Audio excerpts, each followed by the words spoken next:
ঐক্যবদ্ধ শিক্ষার্থী জোটের পক্ষ থেকে আমরা যে অ্যানাউন্সমেন্ট কালকে দিয়েছিলাম, আমরা সমন্বিত একটি আমরা জোট গঠন করেছি, যেটির নাম দিয়েছি ঐক্যবদ্ধ শিক্ষার্থী জোট। এখানে আমরা গতকালকে প্রার্থিতা ফর্ম উত্তোলন করেছিলাম। প্রার্থিতা ফর্ম উত্তোলন এবং আজকে প্রার্থিতা ফর্ম জমা দেওয়ার জন্য আমরা এসেছি। আমরা জমা দিয়েছি অলরেডি। আপনারা দেখেছেন আলহামদুলিল্লাহ। এখন পর্যন্ত শিক্ষার্থীদের যে কম্পিটিটিভ জায়গা, যে ডাকসু যে উদ্দেশ্য করা, যে শিক্ষার্থীরা কম্পিটিশন করবে এবং শিক্ষার্থীরা তাদের রায় দিবে, সেই জায়গাটি হচ্ছিল। কিন্তু দুঃখজনকভাবে আমরা গতকালকে থেকে বেশ কিছু ঘটনা লক্ষ্য করেছি। তার মধ্যে একটি দেখেছি, বিশ্ববিদ্যালয় প্রশাসন হঠাৎ করে মনোনয়ন ফর্ম উত্তোলন করার জন্য একদিন বাড়ালো। এটি সুস্পষ্ট নির্দিষ্ট একটি দলের নির্দিষ্ট একটি দলের কাছে তাদের পক্ষপাতদুষ্ট আচরণ। আমাদের কাছে মনে হয়েছে বিশ্ববিদ্যালয় প্রশাসনের এইটুকু সক্ষমতা থাকা দরকার ছিল, তারা যে ডেট ঘোষণা করবেন সেই ডেটের মধ্যে শিক্ষার্থীরা যা আসবেন ডেট মেনটেন করে তাদেরকে নিশ্চয়ই সেই শিক্ষার্থীদের যে রাইট সেটুকু দিবেন। কোনো ধরনের পূর্ব পর্যালোচনা ছাড়া, কোনো ধরনের ডিসকাশন ছাড়া সরাসরি একদিন বাড়ায় দেওয়া এবং বাকিরা জমা দেওয়ার পর হঠাৎ করে ঘোষণা দেওয়া, এটি নিঃসন্দেহে বাকিদের পলিসি মেকিং এবং বাকিদের সিদ্ধান্ত গ্রহণের পরে নির্দিষ্ট একটি পক্ষকে সিদ্ধান্ত গ্রহণের সামগ্রিক সুবিধা দেওয়া এবং পলিসি মেকিংয়ে বিশেষ সুবিধা দেওয়ার নামান্তর। এটা খুবই দুঃখজনক। এবং আমরা দেখেছি বিশ্ববিদ্যালয়ের সামগ্রিক প্রশাসনে, বিশ্ববিদ্যালয়ের প্রক্টর থেকে শুরু করে নানান পর্যায়ে নানান প্রভোস্ট এবং বিভিন্ন কমিটিতে নির্দিষ্ট একটি দলের পক্ষপাতদুষ্ট আচরণ লক্ষ্য করেছি। এটি আমরা শিক্ষকদের কাছ থেকে নিশ্চয়ই 24 পরবর্তী সময়টাতে শিক্ষকদের কাছ থেকে আমরা এমন একটা রেসপন্স চাই যে রেসপন্সের সকল শিক্ষার্থীর জন্য সমান, কোনো পক্ষপাতদুষ্ট হবে না। আমরা আগামীতে পুরো ডাকসু নির্বাচনে আমরা এরকম শঙ্কিত হতে চাই না। আমরা ইতিবাচক এবং জাস্টিস এবং সমমানের, সবার প্রতি সমান অধিকারের যে দায়িত্ববোধ শিক্ষকদের পক্ষ থেকে সেটি চাই। আরেকটি ঘটনা লক্ষ্য করেছেন, বেশ কয়েকটি হাউস মিথ্যা ফ্রেমিং করেছে আমাদের ব্যাপারে।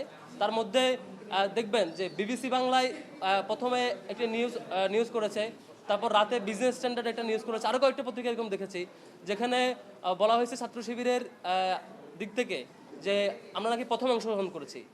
আবার কেউ নিউজ একবার করে আবার এটা এডিটও করেছেন, যে প্রথম বলছে স্বাধীনতার পর প্রথম প্যানেল, আবার বলছেন প্রথম প্রকাশ্যে প্যানেল, নানান আলাপ করছে আর কি। এটা স্পষ্ট আমরা নিন্দা জানাচ্ছি এবং তীব্র নিন্দা জানাচ্ছি যে এই ধরনের মিথ্যা ফ্রেমিংয়ের ব্যাপারে।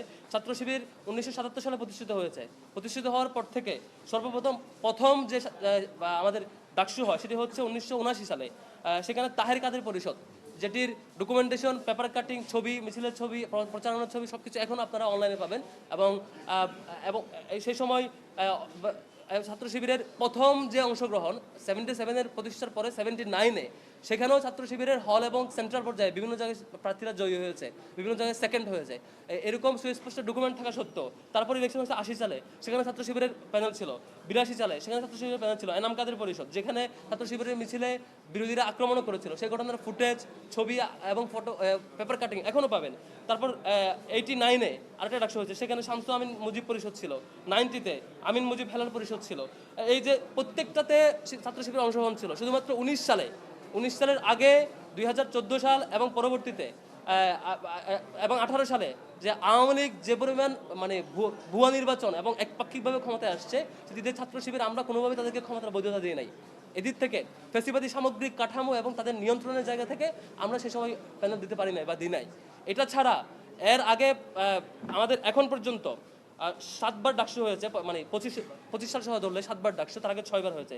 6বারের 5বারেই ছাত্র শিবির তার অংশগ্রহণ এবং তার রেসপন্স সব কিছু দেখিয়েছে। তারপরেও বেশ কিছু মেগা পত্রিকা, বেশ কিছু হাউস থেকে এভাবে ফ্রেমিং করা, এটা খুবই দুঃখজনক। ছাত্র শিবিরের ব্যাপারে আমাদের হাউসগুলোর কাছ থেকে সঠিক তথ্য প্রচার এবং সঠিক তথ্য প্রচার করবেন বলে আশা করছি। এবং কোনো বিষয় যদি জানার থাকে আমরা অনলাইন এবং আমাদের সোর্স থেকে জেনে নেওয়াটা ইতিবাচক মনে করছি। আমরা আজকে প্রার্থিতা ফর্ম জমা দিয়েছি।